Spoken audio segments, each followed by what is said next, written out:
Muy básicamente lo que vamos a hacer hoy es presentar un poco por qué creemos, por qué creímos que era importante eh, hacer un nuevo metaanálisis de PIB, por qué PIB sigue siendo un aspecto fundamental, al menos desde el punto de vista fisiológico, a la hora de encarar el tratamiento de los pacientes con distrés, por qué esta nueva modalidad de metaanálisis viene a agregarle conceptos a los metaanálisis que ya fueron hechos, y por último, José va a presentar los resultados de nuestro trabajo. Siguiente, por favor. Muy brevemente, una selección inadecuada de PIB, esto es algo que ya sabemos hace mucho tiempo, pero una selección inadecuada de PIB puede exacerbar la injuria asociada a la ventilación mecánica por dos mecanismos fundamentales, uno asociado a volumen pulmonar alto, la sobredistensión y ruptura alveolar con con el consecuente barotrauma en todas sus formas clínicas, y otra a volumen pulmonar bajo, con el cierre y apertura cíclico de las unidades alveolares, que favorece la pérdida del epitelio alveolar y favorece la presencia de edema alveolar, concepto que se engloba dentro de atelectrauma. Entonces, en nuestra práctica diaria, nosotros lo que hacemos es tratar de buscar la estrategia que nos permita llegar a una PIB o a un nivel de PIB en el cual haya un trade-off y tratemos de evitar estos dos extremos del espectro. Siguiente, por favor. En 2011, GES publica este editorial en el cual se pregunta cuánta PIB y si verdaderamente necesitamos otro metaanálisis. Bueno, José va a responder un poco la primera pregunta, al menos en términos de qué estrategia para seleccionar cuánta PIB, y yo voy a tratar de responder la segunda pregunta, que es si necesitamos otro metaanálisis, que ya les anticipo que sí, porque lo hicimos. Siguiente.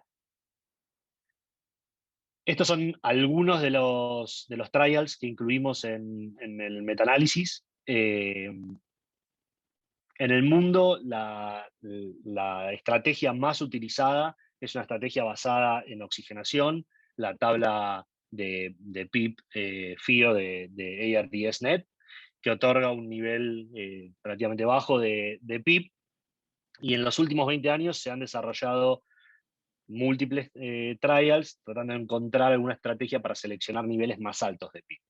Desde estrategias que se basan en oxigenación de la misma manera, con tablas de PIB más alta, estrategias que se basan en variables de mecánica pulmonar, plató, compliance, estrategias que se basan en presión esofágica, e incluso estrategias que, sumado a estos conceptos, agregaron maniobras de reclutamiento, distintos tipos de maniobras de reclutamiento alveolar. Lo importante a destacar, no solamente enumerarlas y mostrarlas, porque no tiene sentido entrar en cada uno de los trials, eh, es sí mostrar que hay un razonamiento fisiológico distinto, estos trials han tenido un razonamiento fisiológico distinto, y sin embargo, siguiente por favor, la, los metaanálisis lo que han hecho ha sido englobar, eh, a ver, siguiente. Ah, bueno, falta una, pero no importa. La que falta, ahí está. Los metaanálisis lo que han hecho ha sido englobar a las distintas estrategias en dos grandes grupos, los metaanálisis convencionales, en dos grandes grupos, PIB alta y PIB baja. Y esto desconoce esos mecanismos fisiológicos que están por detrás de los distintos trials. Además, no han otorgado, sacando en uno de los casos, una respuesta concluyente a la pregunta sobre qué nivel de PIB, con lo cual nos dejó la puerta abierta a hacer nuestro metaanálisis. Siguiente, ahora sí. Entonces, en definitiva, ¿por qué decidimos hacer un network metaanálisis? Bueno, porque hay muchas estrategias distintas para seleccionar PIB. Los metaanálisis convencionales no reportaban resultados uniformes y concluyentes, y además por una característica intrínseca de la forma del metaanálisis convencional, agruparon a las estrategias en low y high PIP, solo en dos grupos que no responde o que desconoce el mecanismo fisiológico por detrás de ellas. Siguiente, entonces nosotros lo que decidimos hacer fue un network metaanálisis. El network metaanálisis lo que otorga es la posibilidad de comparar 3 o más estrategias terapéuticas, en este caso 3 o más estrategias de selección de PIP.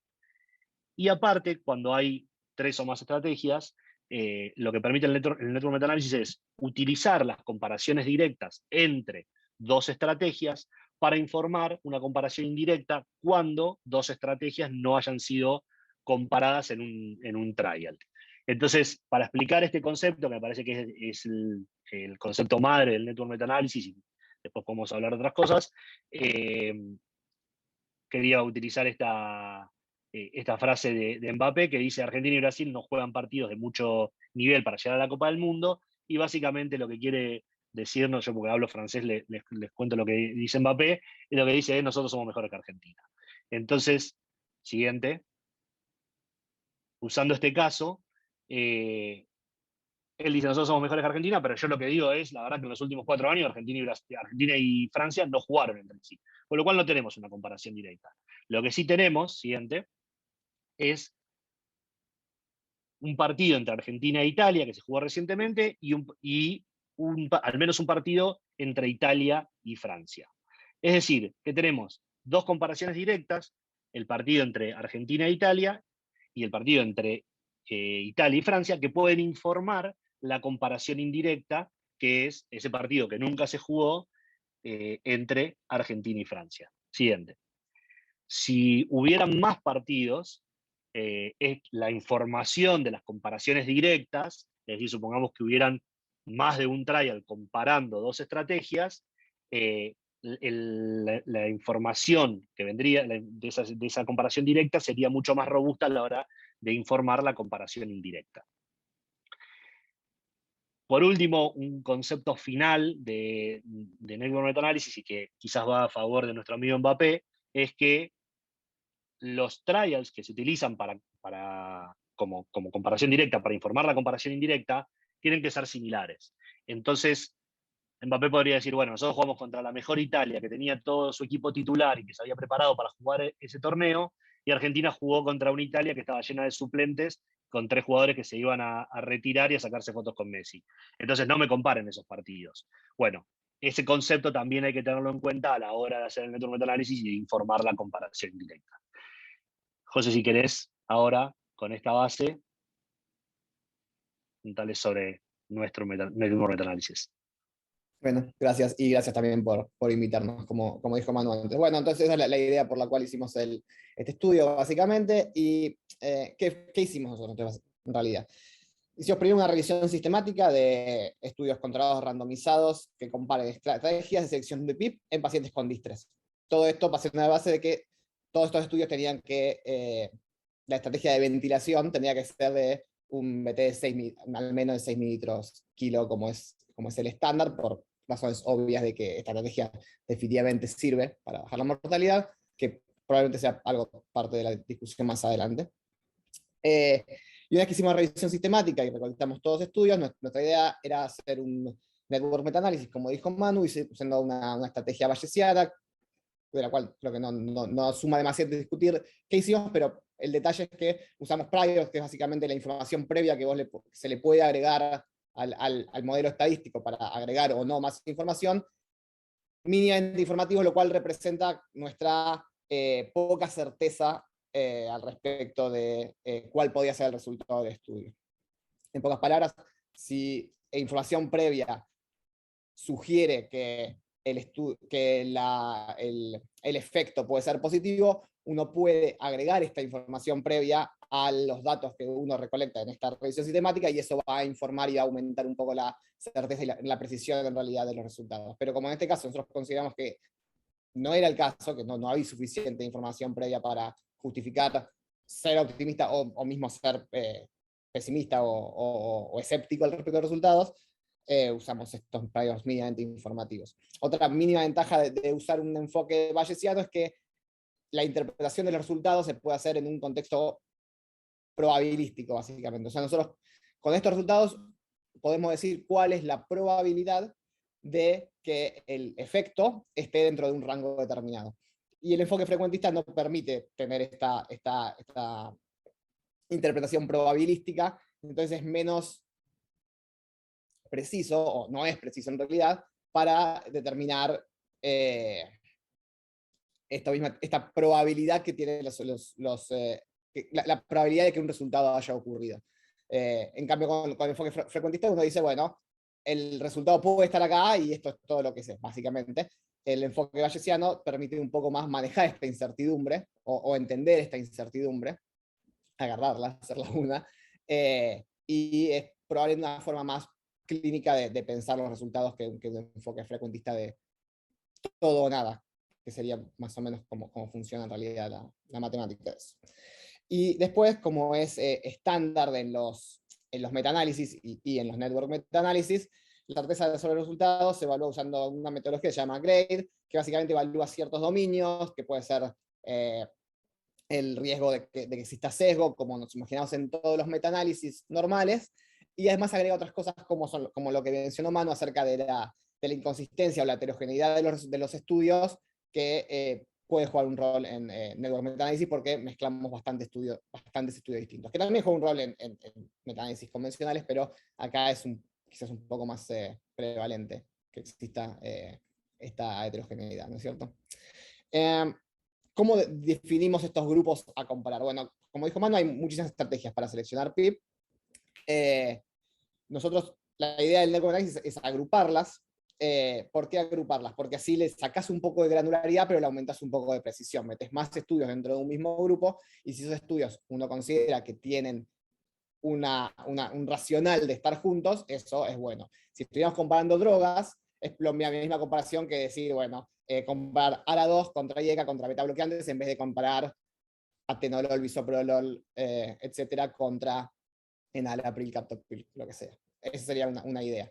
No es que no se pueda hacer de otra forma, pero obviamente va a haber menos estudios que comparen cada una de estas drogas o cada una de estas estrategias en este caso, y eso uno perdés un poco de precisión, y esa precisión puede no hacer falta, ser perdida si uno considera que el mecanismo puede ser similar. Entonces, básicamente la comparación madre, porque todos los estudios básicamente, o casi todos, comparaban, el grupo control era una sección de PIB baja usando la tabla baja de PIB FIO, ese fue uno de los grupos. Otro de los grupos era estudios que comparaban estrategias de PIB alta, pero que no incluyeran ninguna otra cointervención. Y ahí, dentro de ese grupo, se usaban distintas estrategias para seleccionar esta PIB alta. Una es la tabla alta de PIB FIO, otra es estrategia de Express, que es básicamente subir la PIB hasta que la plató sea entre 28 a 30, siempre con 6 mililitros kilo. Otra estrategia que puede ser seleccionar por la mejor compliance, y otra que es usar ecografía pulmonar para elegir la mejor PIB. En este caso, este era un solo estudio, que la elegía en función del índice de colapso que usaban ellos cuando cruzaban un límite. Después, otro grupo era PIB alta con maniobras de reclutamiento cortas, como sería el ejemplo más claro es el 40-40.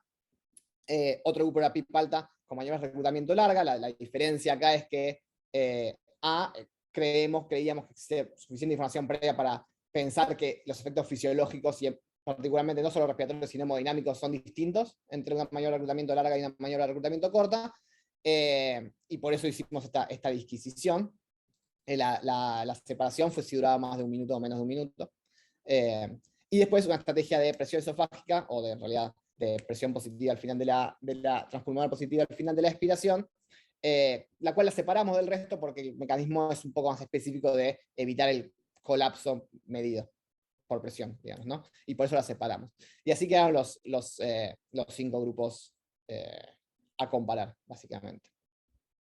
Acá, para que perdí un poco la parte de arriba, pero bueno, este es el diagrama de flujo básicamente de cómo seleccionamos los estudios, un montón de abstracts, de los cuales seleccionamos 55, y solo excluimos 30 en realidad, que eran básicamente, o más o menos 30, 37, pero 14 que no eran trials randomizados y 15 que no medían el outcome de interés. Y de esos quedaron 18 estudios, de los cuales la mayoría eran estudios que comparaban PIP alta con una mayoría de reclutamiento prolongada contra PIP baja, y ahí ven el resto de los estudios.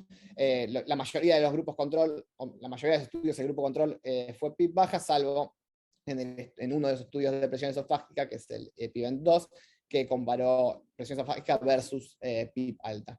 Y así es como quedó el network, así es como se ven, se grafican estos estudios, y la lógica de mostrar este estudio es que mostrar cuál es el grupo que tiene más pacientes, básicamente, que es claramente el grupo control de PIP baja, porque es el que más se repetía, y cómo son las comparaciones. O sea, para explicar un poquito más lo que dijo Manu, esto es una comparación directa, o sea, hay 8 estudios que hacían una comparación directa entre PIP baja y PIP alta con una maniobra de reclutamiento prolongada, 4 que hacían esta comparación, 4 esta, una esta y una esta, y después una comparación indirecta podría surgir a partir de, digamos, PIP alta con una maniobra de reclutamiento baja contra PIP alta sin maniobra de reclutamiento, lo cual no hay estudio que exista al respecto, pero a través de la comparación de PIP baja existe una comparación indirecta, y esta es lo que Manu se refería con comparaciones indirectas entre estudios. Este estudio no existe, nunca se hizo, pero podemos obtener del modelo un efecto estimado y una probabilidad posterior de que exista algún efecto.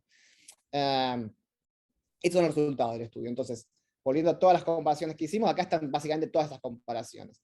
Como el grupo control más repetido fue la estrategia de PIP baja, de vuelta por recomendaciones de Grade, esta fue el grupo control que primero reportamos, y estas son básicamente todas comparaciones de estas estrategias contra la estrategia de PIP baja. Y la estrategia de PIP alta sin mayor reclutamiento, encontramos que hay una probabilidad posterior, que es la probabilidad de que exista cualquier beneficio, esto es un riesgo relativo menor a 1, o sea, cualquier beneficio, de 99%, y la certeza de que esto sucediera era alta. Esto quiere decir que no había inconsistencia, juzgamos que no había heterogeneidad en los estudios incluidos, y por eso determinamos que la certeza era alta. Y con una diferencia de riesgo absoluto también, obviamente, que va a ser clínicamente relevante. También hay una relativamente alta probabilidad de que la estrategia de PIP alta con una maniobra de reglamento corta, esta es la de menos de 1 minuto, sea superior a una estrategia de PIP baja. La probabilidad posterior de que esto suceda es de 96%, como acá existe algo que se llama imprecisión, que es básicamente, en este caso nosotros jugamos que la imprecisión iba a ser si el riesgo relativo cruzaba el 1, o sea que no estaban todos del lado bueno del 1, digamos. En este caso bajó un poquito la certeza, y la certeza es moderada, pero igual la probabilidad posterior es bastante alta, y no podría considerar que eso también podría ser clínicamente apropiado. Esto es algo que probablemente todos esperábamos que sucediera, pensando en este racional de por qué la PIP alta es mejor que la PIP baja. Creo que el resultado más importante de todos los que encontramos nosotros es en una de las comparaciones indirectas, que es básicamente esta, en la que acá ponemos todas las comparaciones contra la mejor maniobra, que en este caso que es la maniobra de PIP alta sin maniobra de reclutamiento, que fue la que encontramos como la mejor maniobra en la comparación inicial. Y comparando una estrategia de PIP alta con una maniobra de reclutamiento prolongada, la maniobra de reclutamiento prolongada tenía una muy alta probabilidad, 99% de probabilidad posterior, de aumentar la mortalidad, sugiriendo que hacer una maniobra de PIP, una estrategia de PIP alta con una maniobra de reclutamiento de más de 1 minuto aumenta la mortalidad comparada con, en este caso, la mejor estrategia de todas, que era PIP alta sin maniobra de reclutamiento. Acá la certeza también fue moderada y no fue alta, básicamente porque algunos estudios incluidos en este grupo de PIP alta con mayor reclutamiento prolongado eran un poco heterogéneos, y algunos tenían aumento del riesgo de sesgo inicial, y por eso le bajamos un punto ahí, pero de todas formas el estimador al menos y los intervalos de credibilidad de 95% eran bastante consistentes con este resultado. Y después acá hay otras comparaciones que más o menos dan la misma información, y que básicamente dice que una maniobra de PIP alta prolongada versus una de PIP alta con mayor reclutamiento corta, también aumenta mortalidad, que es bastante consistente con lo que encontramos en los resultados principales. ¿Qué se puede concluir de todo esto? Y ahora, esto lo presenté así cortito para que podamos discutir, porque obviamente esto me parece que es para discutir, es que estrategias que seleccionan PIB alta y no incluyen un mayor reclutamiento fueron definitivamente superiores a una estrategia de PIB baja medida como la tabla de PIB FIO2, ¿no es cierto? Que una mayor de PIB alta con una mayor de reclutamiento prolongada es peor que una estrategia sin maniobras de reclutamiento. Aumentó claramente la mortalidad, si bien la certeza del grade era moderada, creo que el resultado es bastante consistente en cuanto al estimador. Y hay dos, creo, preguntas muy importantes o limitaciones importantes de estudio, que es una, esto no es un estudio de pacientes individuales, sino que es un estudio agarrando los resultados de cada uno de los estudios, los resultados publicados. Entonces no tenemos esa granularidad en cuanto a si podía existir determinantes fisiológicos, que es algo que, como Manu explicó, probablemente determine la respuesta individual a PIB, probablemente, posiblemente, después podemos discutir también si eso es clínicamente relevante o no. Pero bueno, no tenemos esa información, o sea, no podemos seleccionar entre reclutadores o no reclutadores, tampoco sabría muy bien cómo seleccionar eso, pero ni siquiera teniendo los datos no lo podríamos hacer, y eso podría eventualmente cambiar resultados, porque pacientes que son reclutables, pero seguramente fisiológicamente se van a beneficiar más de una PIB alta que unos que no. Eso es un punto relativamente importante. Y otra es que la estrategia de PIB alta sin mayor reclutamiento incluye 4 estrategias que, y esto se puede discutir, son distintas y no son distintas, ¿no es cierto? O sea, uno podría a priori decir que usar la tabla de PIB FIO2 alta no es lo mismo que usar Express.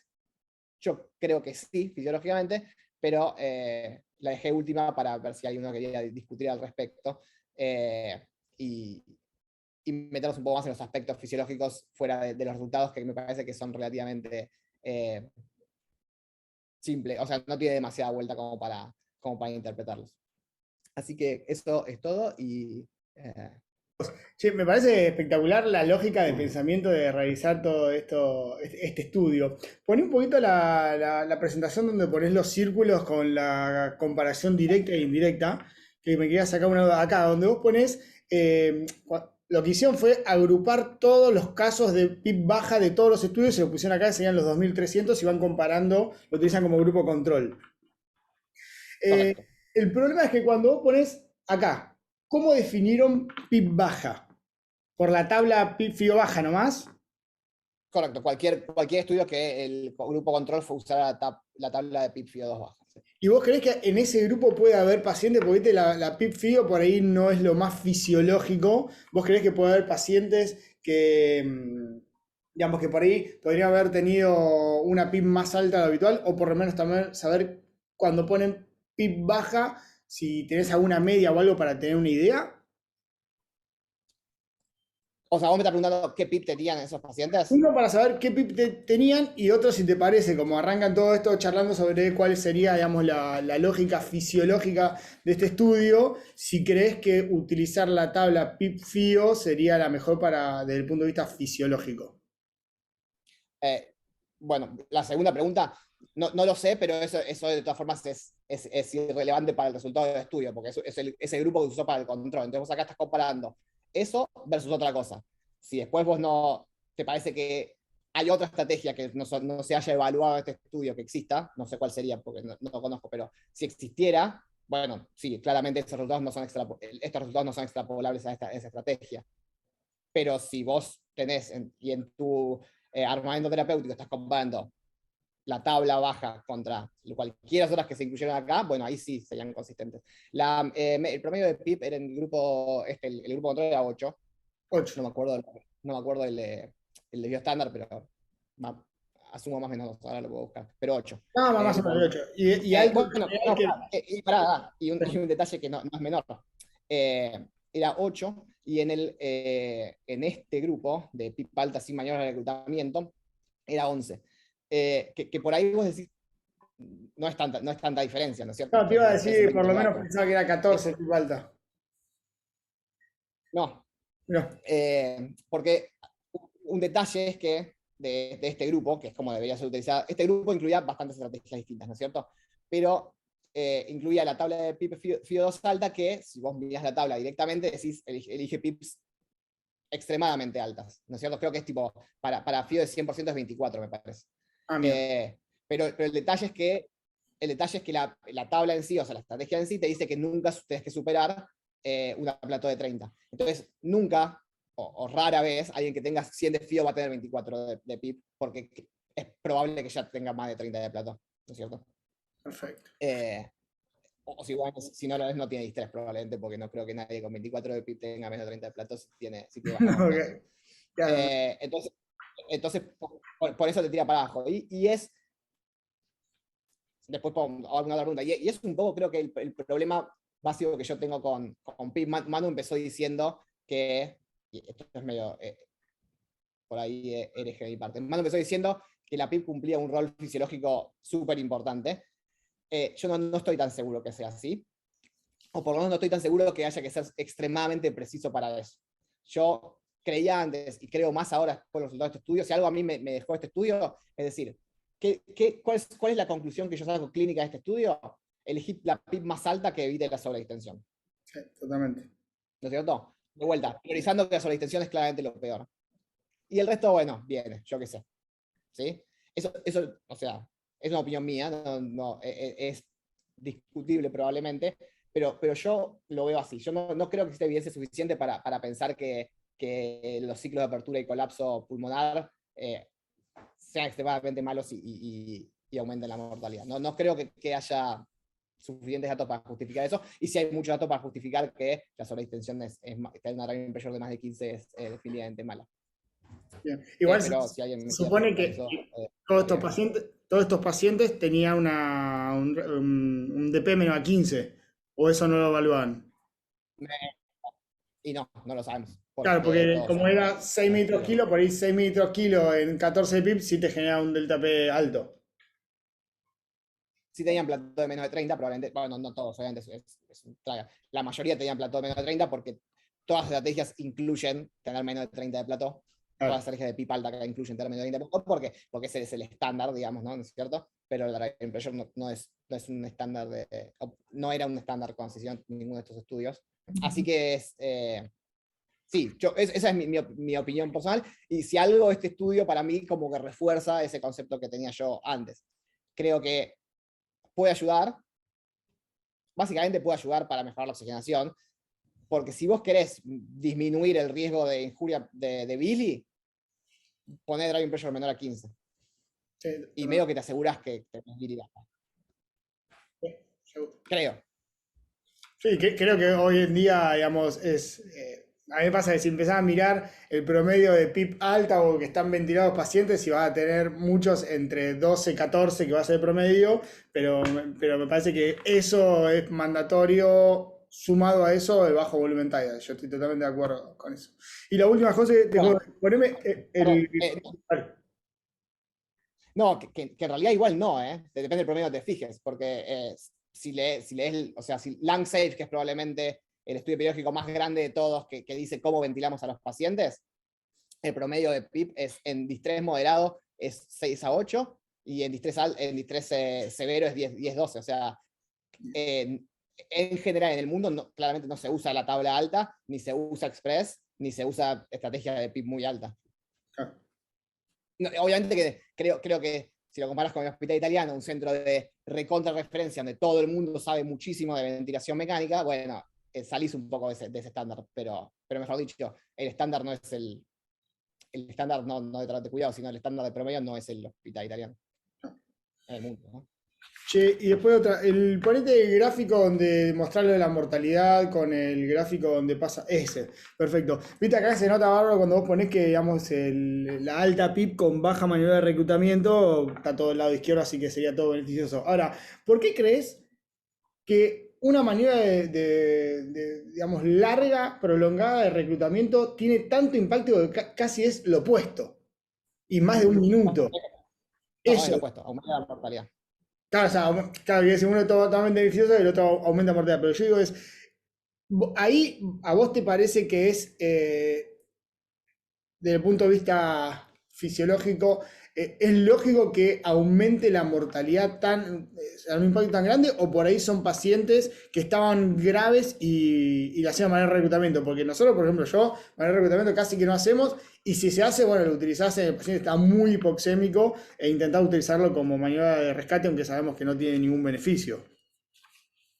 Bueno, sí, o sea, sí, las dos cosas. Creo que es claramente dañino. Fisiológicamente, creo que tiene un racional importante de por qué es dañino. Básicamente por las consecuencias hemodinámicas. Y obviamente, este resultado está muy tironeado por los resultados del ART, claro. que es como algo así como 6 u 8 pacientes se murieron, se pararon. Se pararon directamente con la maniobra de reclutamiento, o sea, se murieron directamente. En cuanto a la severidad de vuelta, todos estos son estudios randomizados, o sea, es la misma severidad de pacientes que recibían de grupo control y de grupo de intervención, o sea, no son distintos. Entonces, por eso es que vos decís, bueno, en promedio, evidentemente, según esto, sí, es peor hacer la maniobra de reclutamiento prolongada que no hacerla.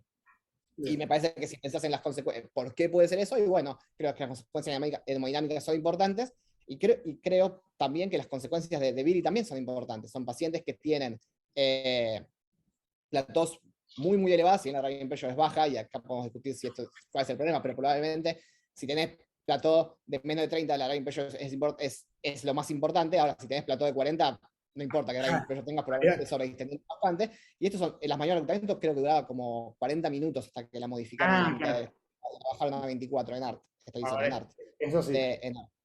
Entonces pero es la típica maniobra escalonada que hacía yo cuando era R3, R4, antes de que saliera ese estudio, digamos. Era la misma, no es que hacían cosas que para nosotros fueran locas, ¿eh? No, seguro que debe ser la maniobra de Kalmarek, la ir incrementando a 2 centímetros de agua de PIB hasta llegar a 20-20. Es esa, y te toma un tiempo prolongado, entonces es un tiempo de exposición de presiones altas de la vía aérea durante bastante tiempo, y creo que las consecuencias hemodinámicas principalmente y de Billy están.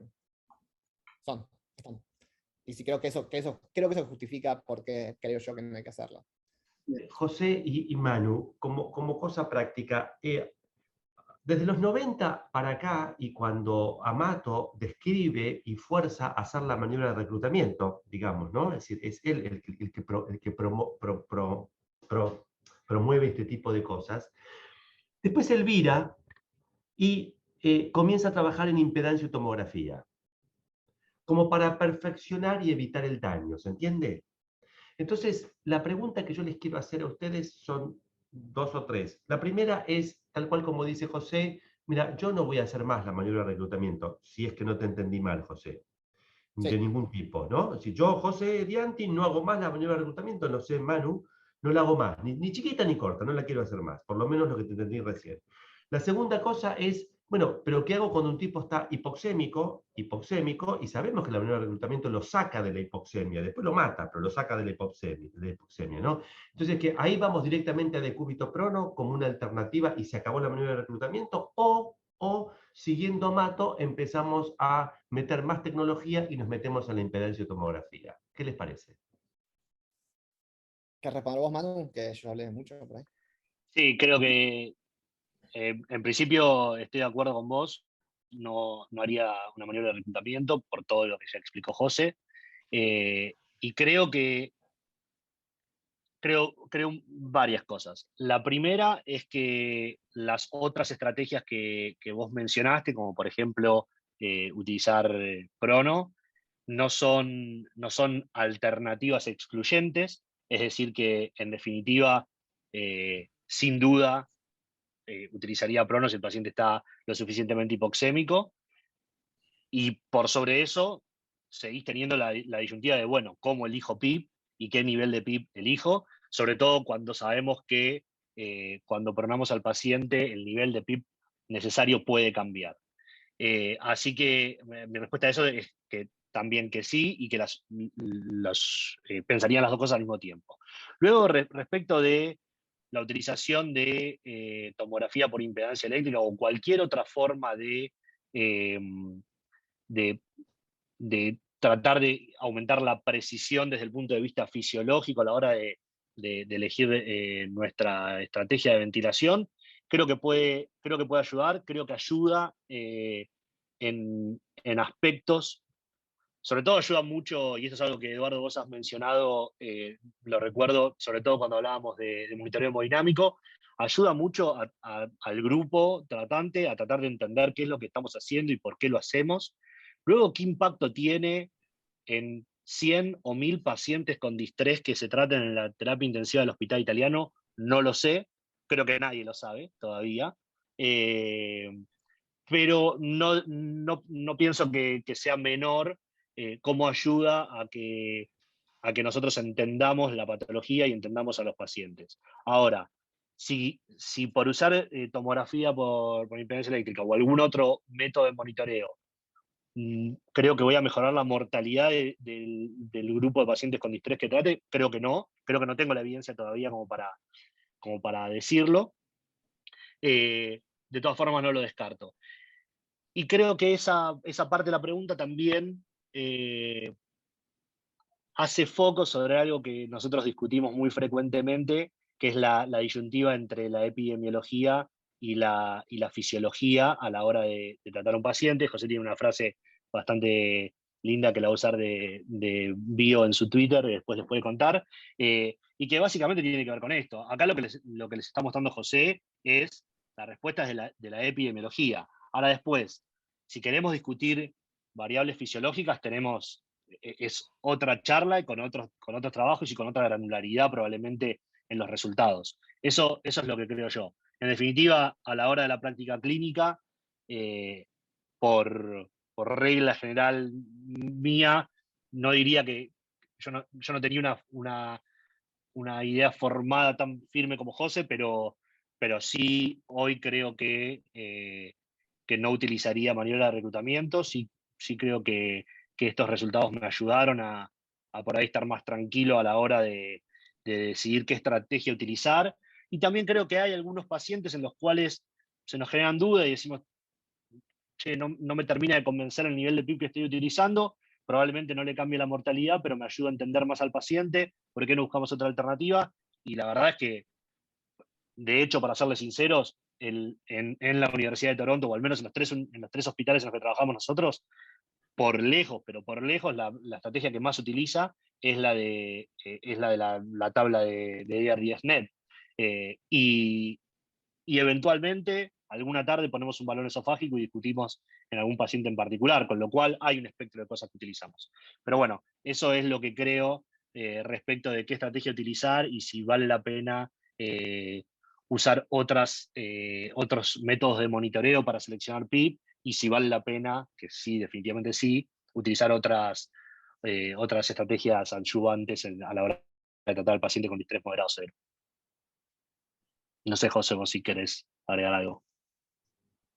No, creo que está bien. O sea, mi punto de vista, a ver, yo claramente siempre no siempre, voy a favorecer siempre la fisiología, porque es lo que hago yo, básicamente. Y por eso creo que definitivamente la fisiología puede informar ya la medicina de precisión o la medicina individualizada. Entonces yo soy un ferviente creyente en eso, digamos, ¿no? O sea, creo que no es solo medir interleuquina 6 o lo que sea, sino que creo que lo molecular y lo fisiológico van juntos para determinar respuesta a tratamiento. Y eso creo que existe. Lo que sí estoy de acuerdo con Manu es que faltan estudios que demuestren esto, ¿no es cierto? Este estudio, por ejemplo, el nuestro, claramente no aporta nada a eso porque es un estudio en el que no tenemos la posibilidad de evaluar respuestas fisiológicas y o biológicas, pero creo claramente que sí, que es lo que es, que creo que es hacia donde tenemos que ir, básicamente, ¿no? Encontrar o buscar, basado en fisiología o en biología, la heterogeneidad en el tratamiento, en los efectos de las intervenciones, y encontrar los grupos de pacientes que se benefician de distintas cosas. Y la raíz de eso, en realidad, es que ninguna de nuestras enfermedades son enfermedades biológicas, digamos, ¿no es cierto? Ni el distrés ni la sepsis no es una enfermedad, eso es como medio un constructo teórico hecho para seleccionar pacientes, básicamente. Y de vuelta, lógicamente, porque es para proveer el tratamiento adecuado a la mayoría de los pacientes, no hay duda de que tiene lógica, pero sí creo que tiene mucha lógica meterse más y tratar de, a través de la biología y la fisiología, buscar las respuestas individualizadas. Creo que así ahí va. Muchas gracias, chicos. Muy claro, muy claro. No, yo quería preguntarles, recién José hablabas que todo indica que está yendo hacia el lado de la individualización del tratamiento y de identificar qué pacientes se benefician de tal o cual terapéutica, en este caso me imagino que PIP alta o PIP baja. ¿Cómo recomendarían hacerlo si es que piensan que hay alguna manera superior a la otra? Creo que no. O sea, creo que hoy, si elegís una estrategia que te dé una driving pressure menor a 15 y la PIP más alta dentro de eso, creo que eso debería estar bien. De las que son un poco más precisas. Creo que eso hoy está avalado y me parece que es lo que tiene más lógica para mí, ¿no? Lógica fisiológica y evidencia científica fuerte o para justificarla. Después creo que estrategias o técnicas un poco más precisas, quizás probablemente la que más pueda llegar a usar, no sé, usar el RI ratio, digamos, como para ver si paciente va a responder a una PIP alta o PIP baja, me parece que tiene lógica fisiológica, me parece que no te aporta demasiado sobre qué nivel de PIP elegir, pero de vuelta hay estudios al respecto que se están haciendo. Y tomografía por impedancia eléctrica me parece que es también un método que aporta algo de información, pero que no sé si necesariamente aporta mucha más información que, de vuelta, elegir, hacer Express, por ejemplo, que es lo que para mí sería lo más. Para mí Express como que resume todo lo que deberíamos intentar hacer para seleccionar PIP. Poner pacientes con Express medio modificado con driving pressure, ¿no? Pero 6 mililitros kilo o mejor 15 centímetros de agua de driving pressure y después subir la PIP hasta que la plató sea 28, 30. Y creo que eso es lo mejor y lo más seguro que podés hacer. ¿Vos qué opinas, Manu? Sí, no, un poco yendo a lo que había dicho antes cuando lo respondió Eduardo, no creo que todavía tengamos esa respuesta. Creo que, y esto por ahí porque se relaciona más con lo que trato de hacer yo en el día a día, creo que cada unidad en esta incertidumbre, cada unidad tiene cierta preferencia a la hora de tratar de individualizar el nivel de PIB, y la verdad es que si tenés la posibilidad de hacer tomografía por impedancia eléctrica y la verdad es que si hiciste mucho y tu unidad trabaja bien con eso, entiendo que se utilice de manera informativa. De vuelta, no creo que tengamos todavía la respuesta sobre eso. Particularmente he estado trabajando un poco en RI ratio y creo que al menos puede servir como para dividir en dos grupos grandes aquellos pacientes que se van a beneficiar de un nivel de PIB más elevado. No te dice cuál es ese nivel de PIB más elevado, con lo cual podés estar sujeto a sobredistensión, pero por lo menos sí te va a identificar aquel grupo de paciente al cual seguro vas a sobredistender si buscas un nivel de PIB más alto. Entonces quizás eso te acerca un poco más. De vuelta, falta tiempo para individualizar y creo que todo camina hacia ahí, pero camina lento hacia ahí, se necesitan muchos pacientes, mucho tiempo. Acá hay varios trials que están haciéndose y José participa de alguno de ellos. Y bueno, nada, él sabe mejor que nadie el tiempo y el trabajo que lleva, así que no creo que eso cambie rápidamente, pero la expectativa es de que sí.